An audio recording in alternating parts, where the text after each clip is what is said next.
हाय मित्रों, स्वागत है आपका गुरु कंपटीशन क्लासेज में। छात्रों के कहने पर और छात्रों की डिमांड पर हम लेकर आए हैं हिंदी, और हिंदी को कंप्लीट कराएंगे क्योंकि लॉकडाउन चल रहा है, कोचिंगें खुल नहीं पा रही हैं। इस कारण से छात्रों की कॉल आती है, छात्रों के फ़ोन आते हैं। आए दिन छात्र पूछते हैं कि सर कोचिंग कब खुलेगी, कोचिंग कब से खुलेगी। तो बड़ा दुख होता है, ऐसे लॉकडाउन में हम उनको पढ़ा नहीं पा रहे हैं, कुछ दे नहीं पा रहे हैं। तो ये सोचकर कि छात्रों को कुछ ना कुछ मिलता रहे, इसी को ध्यान में रखते हुए हमने सोचा कि लाओ कुछ हिंदी में, और हिंदी के एग्ज़ाम जो हिंदी की परीक्षाएं हैं या हिंदी के टॉपिक्स जो परीक्षाओं में पूछे जाते हैं उनको क्लियर करा दिया जाए। जैसे आपको पता होना चाहिए कि 6000 जो वैकेंसीज़ हैं, 6000 वैकेंसी यूपीएसआई की और 8000 के लगभग 8000 वैकेंसी और यूपी लेखपाल की आने वाली हैं। इन सब में आपको पता होना चाहिए कि हिंदी अनिवार्य है, हिंदी आती ही आती है। और हिंदी एक इजी सब्जेक्ट है, स्कोरिंग सब्जेक्ट है। इसे आप कम समय में कंप्लीट करके अच्छे मार्क्स ला सकते हैं। हिंदी को आप कम समय में पढ़ेंगे और इजी है, अच्छे मार्क्स ला सकते हैं। और हिंदी को मैं कंप्लीट पढ़ाऊंगा, कंप्लीट वीडियो डालूंगा। आज पहला दिन है और पहली वीडियो आपको बना के डालेंगे। तो हिंदी में हम आपको सबसे पहले हिंदी भाषा का विकास, हिंदी भाषा का विकास, ये चैप्टर हम आपको कराएंगे अभी। क्योंकि हम किसी भी टॉपिक को पढ़ते हैं तो उसका विकास, उसकी उत्पत्ति, उसके विषय में हमें जानकारी होनी चाहिए। चलो तो चलते हैं टॉपिक पर। तो ध्यान रखना, यूपी में सबसे ज़्यादा जो परीक्षाएं होती हैं उनमें हिंदी ज़रूर आती है, हिंदी अनिवार्य रूप से आती है और हिंदी महत्वपूर्ण है, आप याद रहें।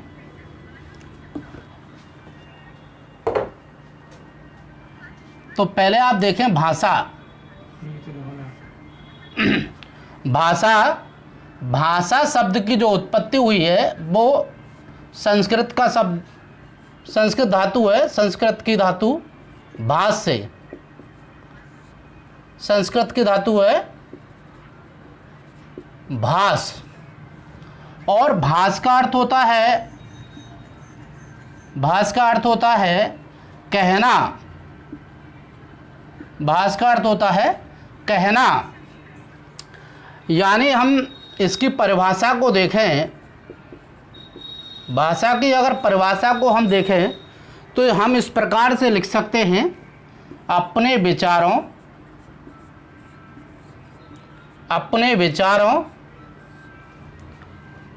भावों को व्यक्त करने का साधन भाषा कहलाता है। हमने भाषा शब्द की उत्पत्ति देखी, भाष से हुई है, जो संस्कृत की धातु है भाष शब्द, उसका अर्थ होता है कहना।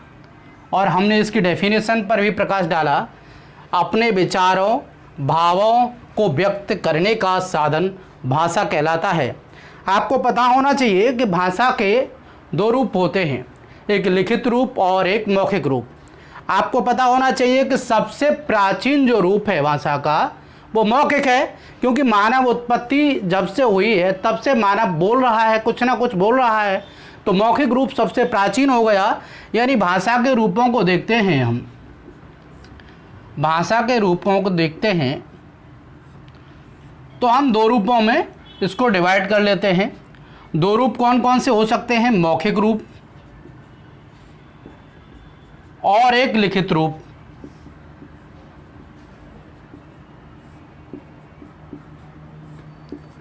मौखिक रूप और एक लिखित रूप। मौखिक रूप तो आप जानते हो बोलचाल में,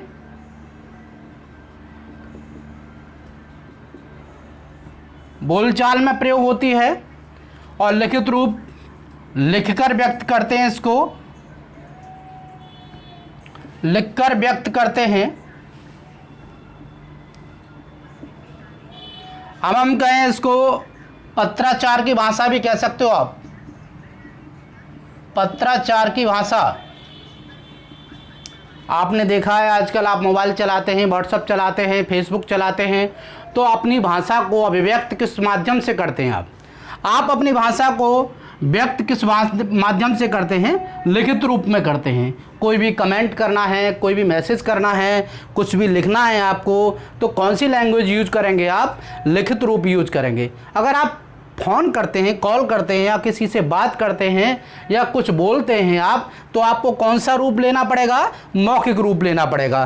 तो आपको एक बात और याद रखनी चाहिए कि आपसे एक क्वेश्चन पूछा जाए कि सबसे प्राचीन भाषा कौन सी है, कि सबसे प्राचीन भाषा कौन सी है?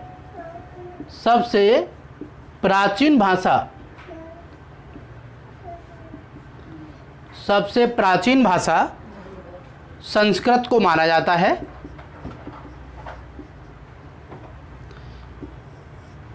सबसे प्राचीन भाषा संस्कृत को माना जाता है। संस्कृत को देव भाषा भी कहा जाता है। संस्कृत को देव भाषा भी कहा जाता है। और हम कहें कि संस्कृत की उत्पत्ति का समय क्या है, संस्कृत भाषा कब शुरू हुई या कब लिखित रूप में सामने आई, ये कब हमारे समक्ष पेश की गई, तो इसका भी आपको पता होना चाहिए कि सबसे पहले मानव उत्पत्ति की सबसे पहली जो पुस्तक है लिखित रूप की, वो ऋग्वेद है। और ऋग्वेद जो है 1500 ईसा पूर्व में लिखा गया था, और 1500 ईसा पूर्व में लिखा गया था, और उस जो है उसकी भाषा भी संस्कृत है। तो इस प्रकार से हम कह सकते हैं कि संस्कृत भाषा का जो काल है वो 1500 ईसा पूर्व है। संस्कृत भाषा का जो काल है वो 1500 ईसा पूर्व है। तो उस प्रकार से हम कहेंगे कि सबसे प्राचीन भाषा संस्कृत,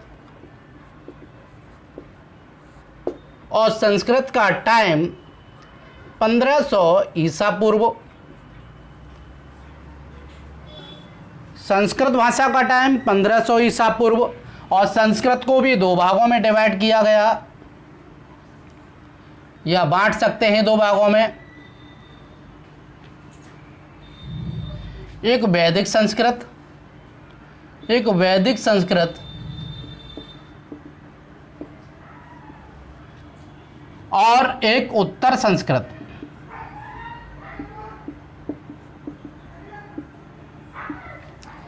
वैदिक संस्कृत का टाइम पीरियड जो है वो 1500 से 1000 ईसा पूर्व है। 1500 से 1000 ईसा पूर्व। वैदिक संस्कृत में पता होना चाहिए आपको 4 वेदों की रचना हुई है। 4 वेदों की रचना हुई है। वैदिक संस्कृत में 4 वेदों की रचना हुई है, जैसे ऋग्वेद, यजुर्वेद, सामवेद, अथर्ववेद। मित्रों, मैं आपको बताना चाहता हूँ कि संस्कृत आम जन की भाषा नहीं थी, बड़े पढ़े लिखे विद्वान लोगों की भाषा थी। ये विद्वान लोग बोलते थे, उच्च जाति के लोगों की भाषा थी। एक प्रकार से इसको समझना बड़ा कठिन था, तभी तो इसे देव भाषा कहा गया। और देवों की भाषा, देवताओं की भाषा, अर्थात देवता किस भाषा को समझते हैं, तो तात्पर्य है संस्कृत भाषा को समझते हैं। अब उन उत्तर संस्कृत को हम अन्य नामों से भी जानते हैं, जैसे ब्राह्मण संस्कृत, ब्राह्मण संस्कृत, लौकिक संस्कृत, लौकिक संस्कृत। अब इस संस्कृत में जो पुस्तकें लिखी गई, जैसे रामायण, महाभारत, आरण्यक, वेदांग, पुराण, उपवेद। वेदांग, पुराण, उपवेद आदि की रचना जो हुई वो उत्तर संस्कृत या लौकिक संस्कृत में हुई। इसके बाद आप देखते हैं कि उत्तर संस्कृत के बाद जो आती है वो पाली। पाली का जो टाइम रहा है वो 500 ईसा पूर्व से, पाली का टाइम है 500 ईसा पूर्व से प्रथम शताब्दी।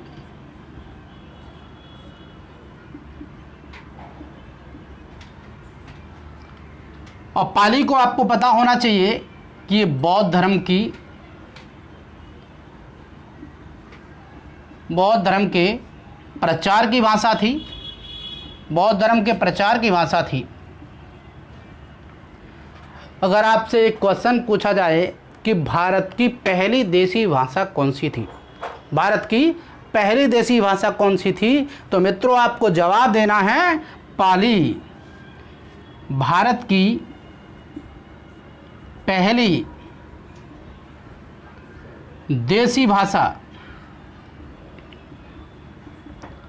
भारत की पहली देशी भाषा पाली थी। आम जन की भाषा थी, आम जन की भाषा पाली। और पाली के बाद जो भाषा आई उसका नाम प्राकृत।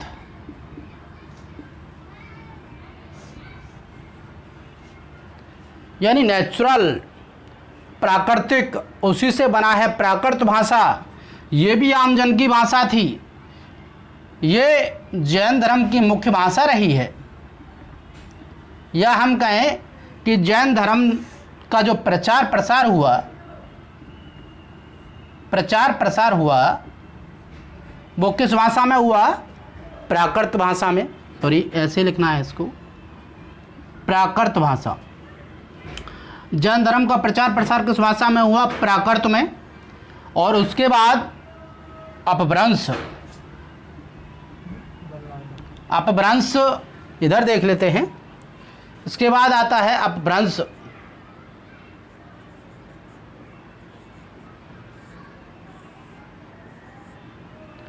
और अपभ्रंश का दूसरा नाम भ्रष्ट, या हम कहें इसका अर्थ क्या होता है? भ्रष्ट या बिगड़ा हुआ रूप। बिगड़ा हुआ रूप। अपभ्रंश का अर्थ है भ्रष्ट या बिगड़ा हुआ रूप। और अपभ्रंश का उपनाम आपसे पूछा जाए, अपभ्रंश का उपनाम आपसे पूछा जाए कि इसका उपनाम क्या है, तो उपनाम मेरे मित्रों बताएंगे आप अवहट्ट।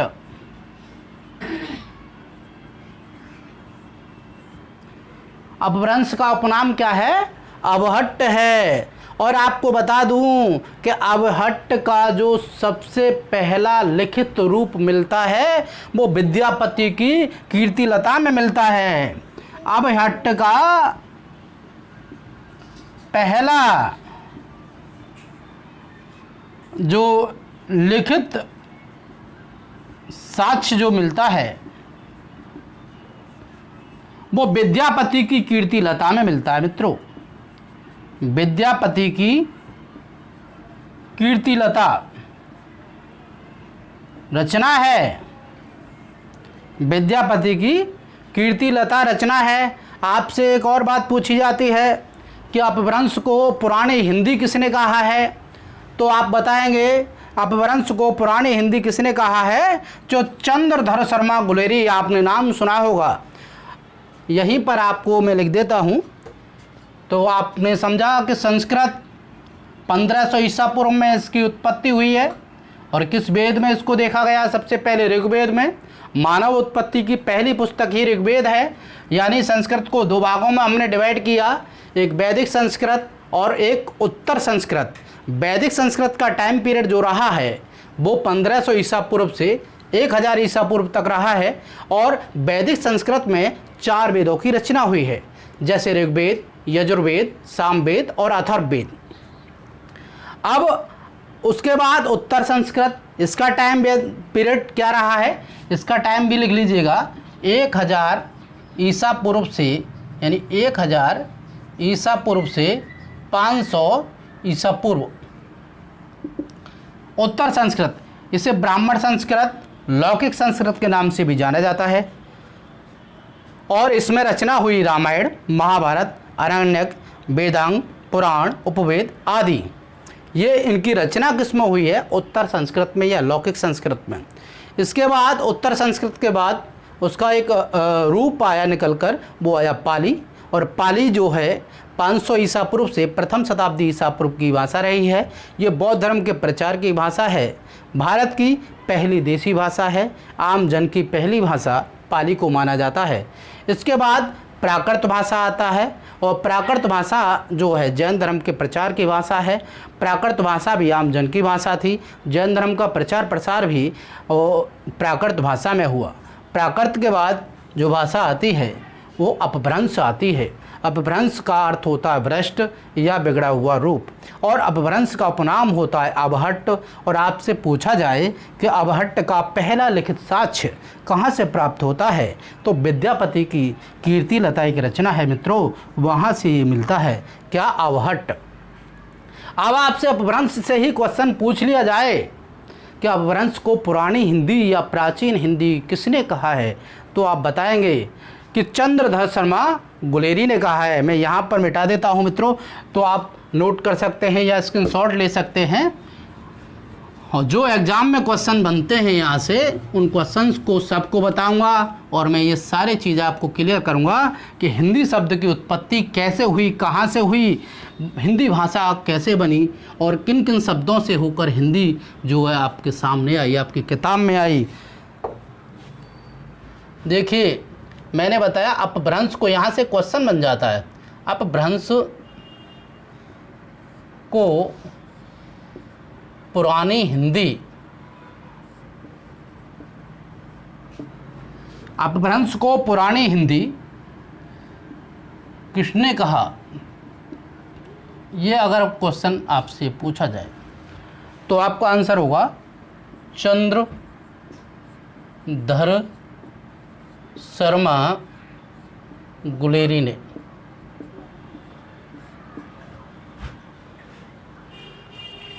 अपभ्रंश को ही प्राकृताभास, आप याद रखना, अपभ्रंश को प्राकृताभास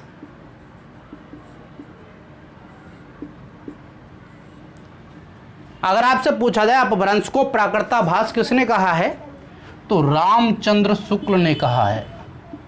मित्रों, रामचंद्र शुक्ल ने कहा है।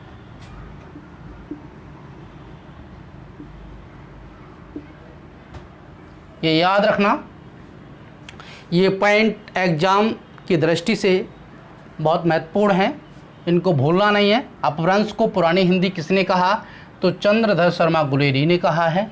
अपभ्रंश को प्राकृताभास किसने कहा है, तो रामचंद्र शुक्ल ने कहा है। ये पॉइंट्स आपको नोट कर लेने हैं, याद कर लेने हैं, भूलने नहीं है बिल्कुल। और अपभ्रंश से बनी हिंदी, तो हम हिंदी तो पढ़ाने वाले हैं, तो हमें देखना है कि कहाँ से निकली है हिंदी। अपभ्रंश से हिंदी का विकास हुआ है, और हिंदी का विकास अपभ्रंश से हुआ है। और हिंदी जो शब्द कैसे बना है हमें वो भी देखना है। तो हम अगर क्रमबद्ध तरीके से हम देख लें कि आप एक क्रम लगाएं कि सबसे पहले क्या कौन सी भाषा आई, तो संस्कृत, और संस्कृत के बाद पाली, पाली के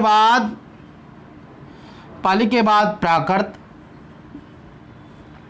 और प्राकृत के बाद अपभ्रंश। कुछ लोग अपभ्रंश के बाद अवट्ट बताते हैं, कुछ राइटर अपभ्रंश को ही अवट्ट बताते हैं। तो आपको याद रख लेना, अवट्ट कर सकते हैं आप, और अवट्ट के बाद हिंदी या प्रारंभिक हिंदी।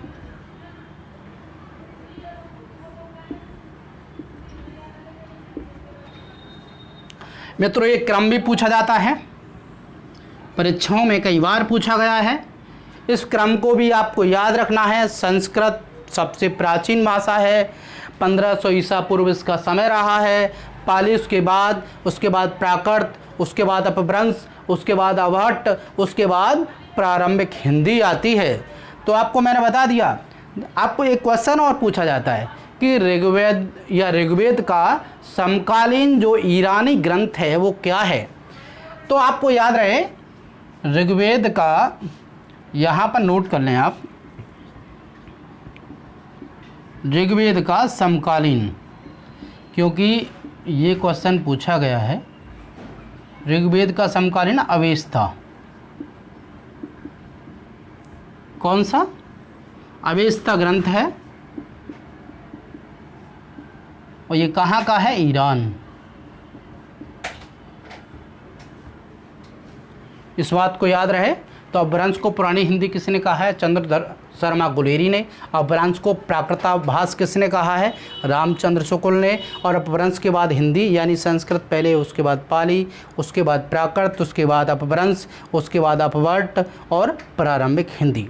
अब हम देखते हैं कि हिंदी शब्द जो है कैसे बना, हिंदी शब्द की उत्पत्ति कैसे हुई, इस पॉइंट को आप देखेंगे। क्योंकि आपको पता होना चाहिए कि हमारा देश पहले गुलाम था, सदियों ये विदेशियों के अधीन रहा, तब आप बाद में जाके आज़ादी मिली। आपको पता होना चाहिए कि ईरानी जब भारत आए थे, आपको पता है कि सिंधु नदी को पार करना था। किसको? सिंधु नदी को पार करना था। ईरानियों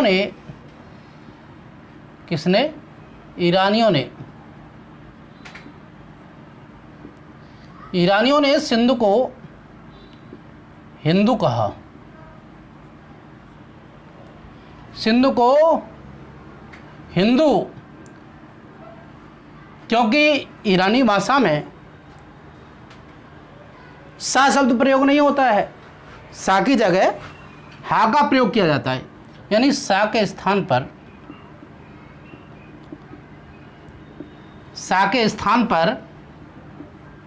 मित्रों, सा के स्थान पर क्या प्रयोग होता है? हा। तो सिंधु को क्या कर दिया? हिंदू। और हिंदू से ही क्या बना? हिंद। और हिंद से बना हिंदीक, या हम क्या, सॉरी, हिंदू से बना हिंदू, और हिंदू से बना हिंद, और हिंदू में ईक प्रत्यय लगा दिया गया तो हुआ हिंदीक। और हिंदीक के बाद जो बना वो हिंदी शब्द बना। क्या बना? हिंदी। याद रखना मित्रों, ये क्रम यानी हिंदू, हिंद, हिंदीक और हिंदी। हिंदीक को देखेंगे, इसमें लगा हुआ है ईक प्रत्यय। कौन सा प्रत्यय मित्रों? ईक प्रत्यय। इसका मतलब होगा हिंदी का। इसका मतलब क्या हो गया? हिंदी का।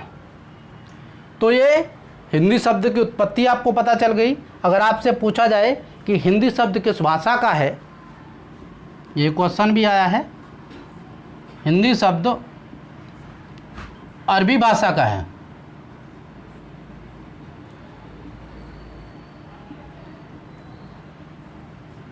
हिंदी शब्द अरबी भाषा का है। अगर आपसे पूछा जाए कि हिंदी व्याकरण की दृष्टि से क्या है, संज्ञा है, सर्वनाम है, विशेषण है, क्या है, तो आप क्या कहेंगे? हिंदी व्याकरण की दृष्टि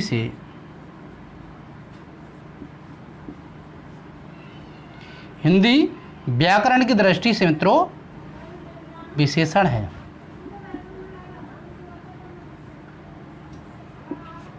की दृष्टि से विशेषण है। और आपको मैं बता दूं कि प्राचीन आर्य भाषाओं में कहीं भी हिंदी भाषा का कोई उल्लेख नहीं मिलता है, कोई भी उल्लेख नहीं मिलता है। इस बात को आपको याद रखना है, ठीक है। और हिंदी जो बना है एक प्रकार से अरबी और फारसी भाषा से बना है, कोई आर्य भाषा से नहीं बना है। इस बात को याद रहे। जैसे भारत में हम कहें, भारत वर्ष में या पूरे भारत में कितने भाषा परिवार हैं, तो 4 भाषा परिवार हैं। मोटे तौर पर हम 2 भागों में डिवाइड करते हैं, जैसे एक आर्य भाषा परिवार और एक द्रविड़ भाषा परिवार। अब आर्य भाषा परिवार को देखते हैं तो उत्तर भारत में जो मुख्य भाषा बोली जाती है वो हिंदी बोली जाती है, और द्रविड़ भाषा परिवार की भाषा को बोलते हैं दक्षिण भारत की भाषा। और दक्षिण भारत की भाषाओं में 4 आ जाती हैं। कौन कौन सी? तमिल, तेलुगु, कन्नड़ और मलयालम भाषाएं। तो आपको हिंदी शब्द को याद रखना है। हिंदी शब्द कहाँ से बना है? सिंधु से बना है, इस बात को याद रखें। बाद में ग्रीक आए और ग्रीकों ने सिंधु को इंडोस कहा, और इंडोस से ही बाद में इंडिया शब्द बना है अंग्रेजी से। तो इस बात को भी आपको याद रखना है मित्रों।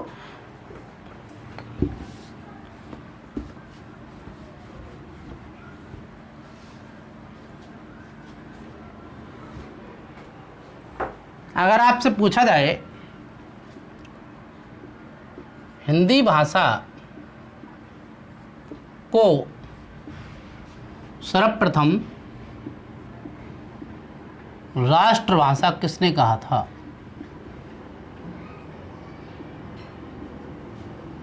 हिंदी भाषा को सर्वप्रथम राष्ट्रभाषा किसने कहा था?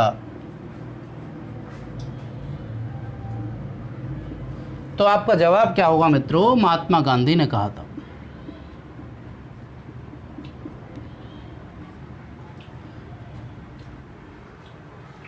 एक स्टेटमेंट भी दिया था कि राष्ट्रभाषा के अभाव में या राष्ट्रभाषा के बिना, राष्ट्रभाषा के बिना राष्ट्र गूंगा है।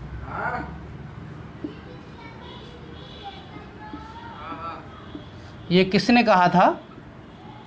महात्मा गांधी ने कहा था। और महात्मा गांधी ने ये स्टेटमेंट दिया था 1918 में दिया था, ये आपको याद रखना है, ठीक है। तो हिंदी मैंने बताया शब्द अरबी और फारसी से मिलकर बना है, और हिंदी शब्द किसी भी जो है प्राचीन आर्य भाषा में नहीं मिलता है, केवल जो है ये अरबी भाषा का है। इस बात को याद रखना है, पॉइंट को याद रखना है। तो ठीक है, हिंदी भाषा को सर्वप्रथम राष्ट्रभाषा किसने कहा था? तो महात्मा गांधी ने। राष्ट्रभाषा के बिना राष्ट्र गूंगा है, ये भी महात्मा गांधी ने कहा था इंदौर में 8वां हिंदी साहित्य सम्मेलन की अध्यक्षता करते समय। महात्मा गांधी ने ये कहा था कि राष्ट्रभाषा के बिना राष्ट्र गूंगा है। ये पॉइंट आपको याद रखना है। मैंने आपको बताया था किसी भी प्राचीन भारतीय आर्य भाषा में, किसी भी प्राचीन आर्य भाषा में हिंदी का प्रयोग नहीं मिलता है। किसी भी प्राचीन भारतीय आर्य भाषा में हिंदी का प्रयोग नहीं मिलता है। केवल कालकाचार्य, कौन? कालकाचार्य द्वारा लिखित, कालकाचार्य द्वारा लिखित जैन महाराष्ट्री में, केवल कालकाचार्य द्वारा लिखित जैन महाराष्ट्री में हिंदुक शब्द मिलता है। हिंदी नहीं है, वो भी कौन सा शब्द है? हिंदुक शब्द मिलता है, हिंदी फिर भी नहीं मिलता है। अरबी फारसी में जवाने हिंद, पहले अरबी फारसी में हिंदी को जवाने हिंद कहा जाता था, और जवाने हिंद सारी जो इंडिया की समस्त भाषाएं हैं उनको एक कुल रूप मिलाकर या एक सभी भाषाओं का एक शब्द जो कहा जाता था वो जवान हिंद कहा जाता था। यानी अरबी फारसी में जवान हिंद किसको कहा जाता था? यानी भारत की समस्त भाषाएं, संस्कृत, पाली, प्राकृत, अपभ्रंश। ये पॉइंट याद रहे, ये परीक्षाओं में पूछा गया है, जवान हिंद किसे कहा जाता है? तो याद रखना, भारत की समस्त भाषाओं को अरबी फारसी में जवान हिंद के नाम से जाना जाता है। और जवान हिंद में कौन कौन सी भाषाएं? संस्कृत, पाली, प्राकृत और अपभ्रंश आ जाती है मित्रों। हाँ, एक पॉइंट और है जो परीक्षा में आते हैं। आज़ाद हिंद फौज का राष्ट्रगान किसका? आज़ाद हिंद फौज का राष्ट्रगान शुभ सुख चैन। ये याद रहे, शुभ सुख चैन किस में लिखा गया था? हिंदी में। आज़ाद हिंद फौज का जो राष्ट्रगान है शुभ सुख चैन, वो किस में लिखा गया मित्रों? हिंदी में। और आज़ाद हिंद फौज का अभियान गीत भी हिंदी में ही लिखा गया है। और आज़ाद हिंद फौज का अभियान गीत क्या है मित्रों? कदम कदम बढ़ाए जा। पॉइंट याद रखना दोनों, बहुत ज़्यादा इम्पोर्टेंट है। आज़ाद हिंद फौज का राष्ट्रगान शुभ सुख चैन किस में लिखा गया? हिंदी में। और आज़ाद हिंद फौज का अभियान गीत भी किस में लिखा गया? हिंदी में। कौन सा है अभियान गीत? कदम कदम बढ़ाए जा, ये भी हिंदी में लिखा गया है मित्रों। संविधान सभा में, यानी किसमें? संविधान सभा में हिंदी को राजभाषा का दर्जा दिलाने के लिए सबसे पहले जो मांग रखी, सबसे पहले जो प्रस्ताव रखा, वो गोपाल स्वामी अयंकर ने रखा था। पॉइंट याद रखना है, ये सारे पॉइंट A to Z जितने भी मैंने पॉइंट नोट किए हैं बोर्ड पर, सभी परीक्षाओं में पूछे जाते हैं और सभी एक दिवसीय परीक्षाओं की दृष्टि से इम्पोर्टेंट हैं। जैसे मैंने आपसे पूछा, आपने पढ़ा भी नहीं होगा शायद, कि भारतीय की संविधान सभा में हिंदी को राजभाषा बनाने का प्रस्ताव सबसे पहले किसने रखा था? तो गोपाल स्वामी अयंकर ने रखा था।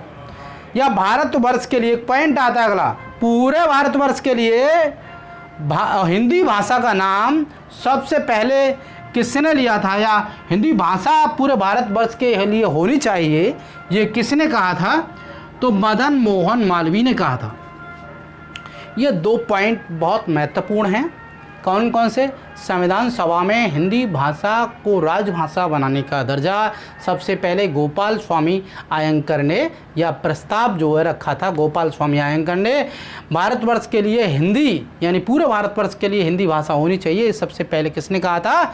मदन मोहन मालवीय ने कहा था।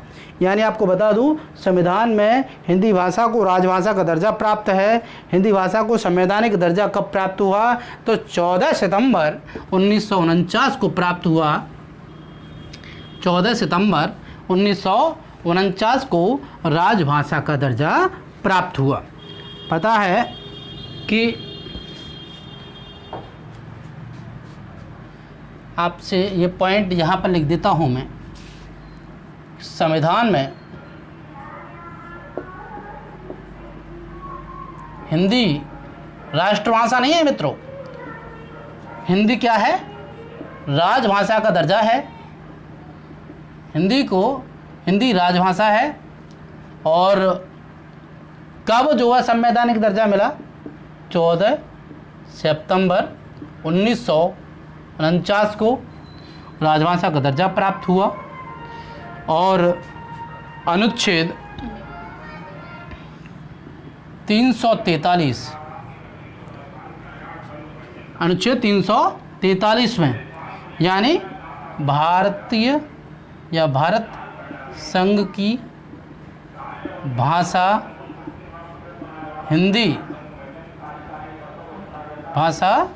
हिंदी और लिपि कौन सी?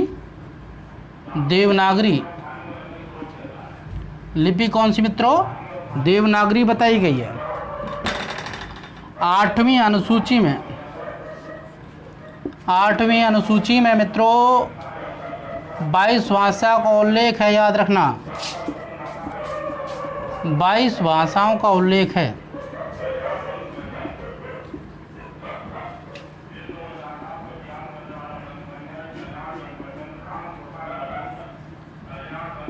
8वीं अनुसूची में कितनी भाषाओं का उल्लेख है? 22 भाषाओं का उल्लेख है। ये पॉइंट आपको याद रखना है। संविधान में हिंदी को राजभाषा का दर्जा प्राप्त है और राजभाषा का दर्जा प्राप्त हुआ था 14 सितंबर 1949 को। और अनुच्छेद 343 में भारत संघ की भाषा हिंदी और लिपि देवनागरी होगी। ठीक है, देवनागरी का मतलब है देवों की नगरी की लिपि। अच्छा, अर्थात आपको पता होना चाहिए कि ब्राह्मी लिपि से जो बनी है वो देवनागरी लिपि बनी है। कौन सी लिपि बनी है? ब्राह्मी से देवनागरी लिपि का उद्भव हुआ है। ये आपको याद रखना है मित्रों। याद रहे कि हिंदी भाषा की उपभाषाएं भी हैं। हिंदी भाषा की उपभाषाएं कितनी हैं? 5 उपभाषाएं हैं और बोलियां 18 हैं। ये क्वेश्चन भी आपसे पूछा जाता है। इस क्वेश्चन को भी आपको याद रखना है कि जैसे मैं यहाँ पर लिख दूँ, हिंदी भाषा की उपभाषाएं, हिंदी भाषा की उपभाषाएं कितनी है? 5। यानी 5 उपभाषाएं कौन कौन सी? पश्चिमी हिंदी मित्रों, पश्चिमी हिंदी, पूर्वी हिंदी,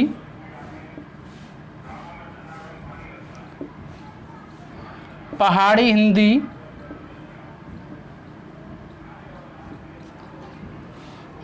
नंबर 4 बिहारी हिंदी मित्रों, नंबर 5 राजस्थानी हिंदी। जैसे कभी कभी क्वेश्चन पूछ लिया जाता है कि हिंदी की कितनी उपभाषाएं हैं, तो आपको जवाब दे देना है 5 उपभाषाएं। कितनी उपभाषाएं? 5। कौन कौन सी? पश्चिमी, पूर्वी, पहाड़ी, बिहारी, राजस्थानी। और आपसे अगर एक क्वेश्चन पूछा जाए कि हिंदी की कितनी बोलियां हैं, तो आपको जवाब दे देना है हिंदी की बोली, हिंदी की बोलियां कितनी है मित्रों? 18। ये पॉइंट आपको याद रखना है। हिंदी की बोलियां हैं 18। ये हिंदी से ही बात कर रहा हूँ। जितनी ग्रामर है वो तो आपको कंप्लीट कराऊंगा ही पूरी। जितनी भी जो पॉइंट हैं या जितने भी पॉइंट हैं जो परीक्षाओं में पूछे जाते हैं, जीएस की तरह हैं पॉइंट, उन हिंदी के पॉइंट्स को मैं क्लियर कर रहा हूँ। बाद बाकी ग्रामर्स तो आपकी कंप्लीट कराऊंगा। पहले आप जो पॉइंट हैं जो परीक्षाओं में पूछे जाते हैं उन पॉइंट्स को आप क्लियर कर लीजिएगा। जैसे हिंदी की उपभाषाएं कितनी? 5। कौन सी? पश्चिमी हिंदी, पूर्वी हिंदी, पहाड़ी हिंदी, बिहारी हिंदी, राजस्थानी हिंदी। और हिंदी की बोलियां हैं 18। कितनी बोलियां हैं मित्रों? 18। अगर आपसे पूछा जाए हिंदी बेल्ट राज्य जहाँ पर बहुभाषी हैं, यानी जिन राज्यों में हिंदी भाषा सबसे ज़्यादा बोली जाती है, वो राज्य कौन से हैं? तो आपको याद होना चाहिए कौन कौन से राज्य हैं। उत्तर प्रदेश, उत्तराखंड, हरियाणा, हिमाचल प्रदेश, बिहार, झारखंड, मध्य प्रदेश, छत्तीसगढ़ और राजस्थान, और एक संघ शासित प्रदेश है दिल्ली। इतने राज्य हैं जहां पर हिंदी सबसे ज़्यादा बोली जाती है और हिंदी बेल्ट राज्य भी कहा जाता है। कौन कौन से राज्य मित्रों बताए मैंने? मैं अभी बोर्ड पर लिख देता हूँ, वो आप याद कर लेना। ये आ जाता है क्वेश्चन। अगर आपसे पूछा जाए विश्व में हिंदी कौन से स्थान पर आती है बोले जाने में, तो तीसरे स्थान पर आती है मित्रों। विश्व में सबसे ज़्यादा चीनी मंदारिन भाषा बोली जाती है, उसके बाद अंग्रेजी और तीसरे नंबर पर हिंदी का स्थान आता है मित्रों, याद रहे। हाँ, मैं बोल रहा था हिंदी राज्य। हिंदी राज्य मित्रों मैं आपको बता रहा हूँ। सबसे पहले आप अपना राज्य का ही नाम लिख लीजिएगा, उत्तर प्रदेश। उसके बाद उत्तराखंड, हिमाचल प्रदेश,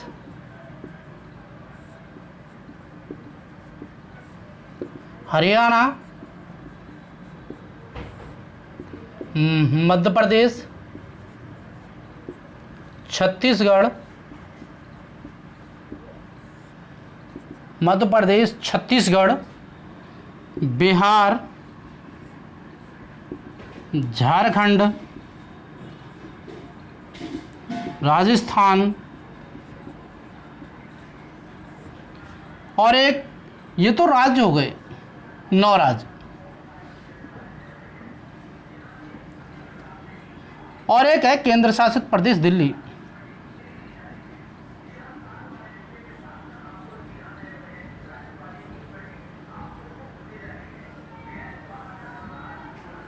केंद्र शासित प्रदेश दिल्ली, इन्हें हिंदी बैंड राज्य भी कहा जाता है।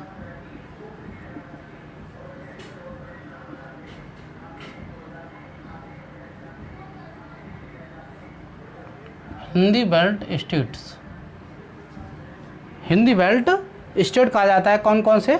उत्तर प्रदेश, उत्तराखंड, हिमाचल प्रदेश, हरियाणा, मध्य प्रदेश, छत्तीसगढ़, बिहार, झारखंड, राजस्थान और केंद्र शासित प्रदेश दिल्ली। इन राज्यों में कौन सी भाषा सबसे ज़्यादा बोली जाती है? तो आपको याद रहे, हिंदी भाषा सबसे ज़्यादा बोली जाती है। ये पॉइंट आपको याद रखना है भैया।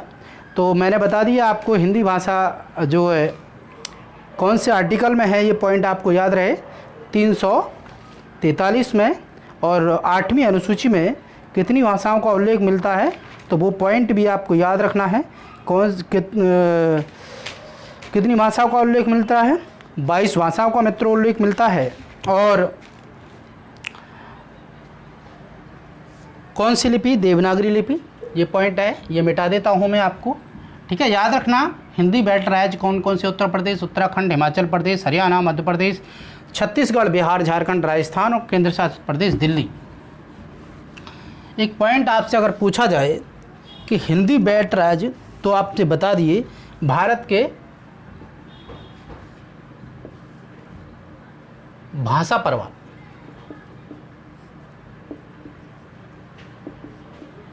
मित्रों एक क्वेश्चन पूछा जाता है कि भारत के भाषा प्रभार कितने हैं, तो आपको बताना 4। भारोपीय, द्रविड़, भारोपीय से आप समझ जाएंगे भारत और यूरोपीय की भाषा, भारत और यूरोप की भाषा क्या हो जाएगी? जो भारोपीय है, उसके बाद द्रविड़, उसके बाद ऑस्ट्रिक, उसके बाद चीनी तिब्बती। मित्रों ये 4 प्रवार हैं।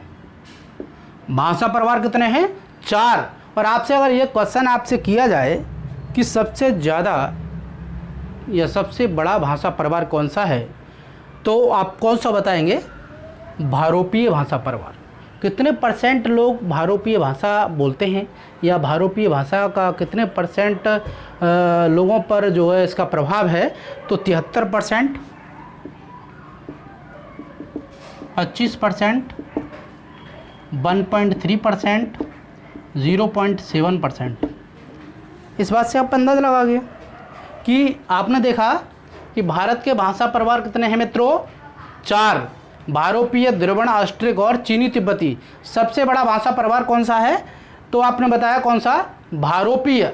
भारोपीय भाषा प्रवार यानी 73% लोग भारोपीय बोलते हैं, यानी भारत और यूरोप की मिक्स भाषा बोलते हैं। उसके बाद द्रविड़, द्रविड़ में मुख्य रूप से आ जाती हैं दक्षिण भारत की भाषाएं।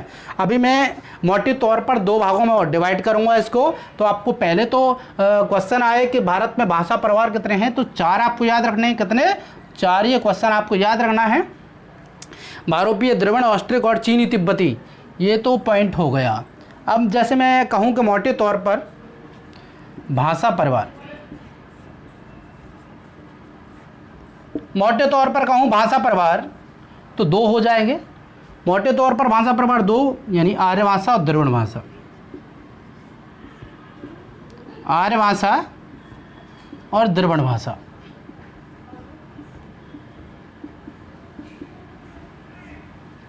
आर्य भाषा में जैसे संस्कृत है, हिंदी है, ये आ जाती हैं आर्य भाषा प्रवार में। और द्रविड़ भाषा प्रवार यानी ये उत्तर भारत की भाषा हो गई। कहाँ की भाषा हो जाएगी मित्रों? उत्तर भारत की भाषा। उत्तर भारत की भाषा। और अगर ये द्रविड़ भाषा की बात करें तो दक्षिण भारत की भाषा हो जाएगी। दक्षिण भारत की भाषा, दक्षिण भारत की भाषा। और दक्षिण भारत की भाषा में कौन कौन सी आ जाएंगी? तमिल, तेलुगु, कन्नड़, मलयालम, यानी तमिल कहाँ बोली जाती है? तमिलनाडु क्षेत्र, तमिलनाडु क्षेत्र है इसका। तेलुगु का क्या है? आंध्र, आंध्र प्रदेश। कन्नड़ का कर्नाटक, और मलयालम केरल। यानी आर्य भाषा परिवार में हिंदी, संस्कृत ये भाषाएं आ जाती हैं।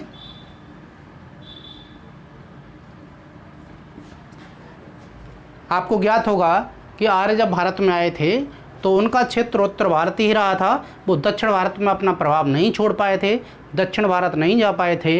इस कारण से दक्षिण भारत में संस्कृत का प्रचार प्रसार बहुत कम हुआ और संस्कृत सबसे ज़्यादा उत्तर भारत में ही फैली, और संस्कृत से ही जो विकसित हुई वो हिंदी हुई। जैसे आपने तत्सम तद्भव शब्दों को पढ़ा होगा, तत्सम शब्द जो होते हैं वो संस्कृत के होते हैं, उन्हीं से तद्भव बनते हैं जो हिंदी में चले जाते हैं। तो मित्रों, आर्य आए, उत्तर भारत में रहे, और उत्तर भारत की जो भाषा, वो जो परिवार बना वो आर्य भाषा परिवार बना, और जो दक्षिण भारत का परिवार जो बना वो द्रविड़ भाषा परिवार, यानी द्रविड़ भाषा परिवार में तमिल, तेलुगु, कन्नड़ और मलयालम।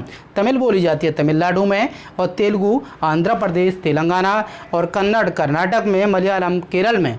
तो मित्रों, याद रखना कि 2 भाषा परिवार हो गए मोटे तौर पर, और हम परीक्षा की दृष्टि से याद रखेंगे कि कितने भाषा परिवार हैं? 4। भारोपीय, द्रविड़, ऑस्ट्रिक, चीन, तिब्बती। ठीक है। और सबसे ज़्यादा भाषा जो परिवार बड़ा है वो कौन सा है? भारोपीय। यानी भारोपीय को 2 भागों में तोड़ के आप देख सकते हैं, भारत प्लस यूरोप, यानी भारत और यूरोप की जो मिक्स भाषा है वो भारोपीय भाषा है। तो मित्रों, याद रहे, आज के लिए इतना ही, और अगली वीडियो मैं आपको जल्द प्रोवाइड करूंगा। इस वीडियो को आप देखें, मित्रों को बताएं, और हमारे गुरु कंपटीशन क्लासेस चैनल को शेयर करें, सब्सक्राइब करें, लाइक करें। अच्छा लगे तो बताएं, कोई कमी हो उसको कमेंट में बताएं, और आपको अच्छी से अच्छी वीडियो प्रोवाइड की जाएंगी। कोशिश की जाएगी जो चीज़ें क्लास में आपको पढ़ाई जाती हैं वो सारी चीज़ें ऑनलाइन आपको प्रोवाइड कराई जाएं। क्लास में जितनी आपको गुणवत्ता दी जाती है वैसी ही गुणवत्ता आपको यूट्यूब पर आपको दी जाए। ठीक है। इस चीज़ को ध्यान में रखते हुए कि क्लास की पढ़ाई अभी थोड़ा बंद है, विलम्ब है अभी कोचिंग खुलने में, तो उन बातों को ध्यान में रखते हुए हम लगातार आपको लेक्चर प्रोवाइड करवाते रहेंगे। तो धन्यवाद मित्रों, जय हिंद।